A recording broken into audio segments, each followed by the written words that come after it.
నువ్వు ఆడపిల్ల పోతే 12 గంటలకు ఆడపిల్ల బయటికి పోతే నువ్వు పోనిస్తావు మీ ఇంట్లో? మీ చెల్లెని పోనిస్తావు నువ్వు?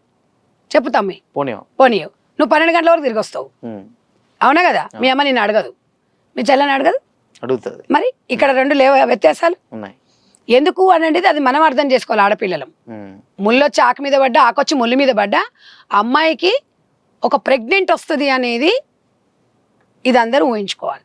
జరగరాని ఏదన్నా జరిగింది అనుకోండి, అప్పుడు మనం ఇబ్బంది పడాల్సి వస్తుంది. ఈరోజు నేను ఈరోజు ఒక ప్రకృతి మనకిచ్చిన, దేవుడిచ్చిన ఒక వరం మాతృత్వం అనేది. అబ్బాయిలకి ఏం జరగదు, అవునా? ఇప్పుడు అమ్మాయిలు ఏదైనా తప్పు చేసినామంటే మనకు ప్రెగ్నెంట్ రావడం అట్లా వచ్చినప్పుడు సమాజంలో మనం ఒక చులకన భావం అవుతాం. ఏం రానంత వరకు ఎవరికి తెలియదు, అవునా? మొన్న వైష్ణవిని కడుపుతోనున్న అమ్మాయిని 20 కత్తిపోట్లు పొడిచినందుకు ఎంత బాధపడ్డాం మనం, 2 ప్రాణాలు. ఎంత బాధ అది. అబ్బాయి నేనేమంటున్నా, అబ్బాయిలు కూడా చాలా మంది, కొంతమంది సైకోలు ఉన్నారు. అబ్బాయిలు కొన్ని ఉన్నారు, లేనిది అట్లా కూడా ఉండదు. నేను అనేది ఏంటంటే ఎడ్యుకేషన్ ఇంపార్టెంట్ నాన్న. ఇక్కడ ఎడ్యుకేషన్ పెరగాలి. గ్రామీణ ప్రాంతాలలో ఎక్కువ శాతం ఎడ్యుకేషన్ ఇంకా వెనకనే